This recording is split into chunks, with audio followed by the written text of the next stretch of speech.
बिस्मिल्लाहिर्रहमानिर्रहीम। अस्सलाम वालेकुम नाज़रीन। मेलों पर पाबंदी के बायस दादू में मेला इत्तेहाद व्यापारियों ने एक एहतजाजी मुजाहरा किया।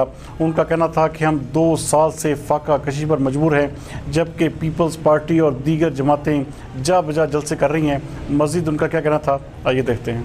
बंद कनि असांखे ग़रीबनि खे रोज़गार असांजो खोलियो वञे। मेलनि ते असांजो गुज़र सफ़र आहे।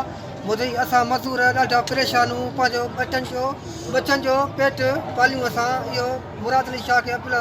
किशमिश और सामान देते हैं मेले वालों को, कोई कोरोना नहीं है। जो अस्पताल के अंदर गया उसको खुद कोरोना करा देते हैं। कोई कोरोना नहीं है। खामखा गरीबों को मुश्किल में डाला है। ये अमरीकी और यहूदियों का ये मुहिम जारी है कि दुनिया में लोगों को कम करो। हर मुल्क को ये कहते हैं कि अपने बंदे कम करो। कोई कोरोना नहीं है भाई, इस गरीबों को छोड़ दिया जाए। सिर्फ असां गरीबन मिसकिननि जे लाइ किरोना, असां मिसकिननि मेलनि जे लाइ किरोना।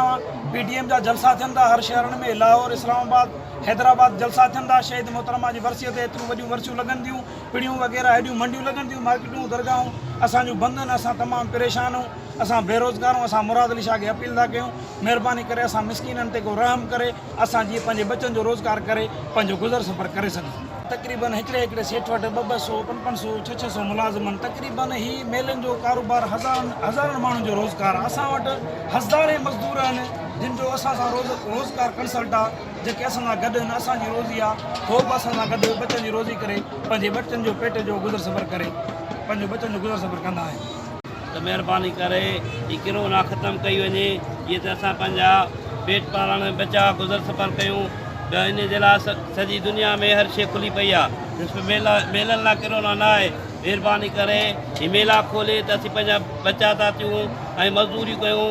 उन जे लाइ सभु सख़्त सां सख़्तु मुराद अली शाह खे अपील था कयूं त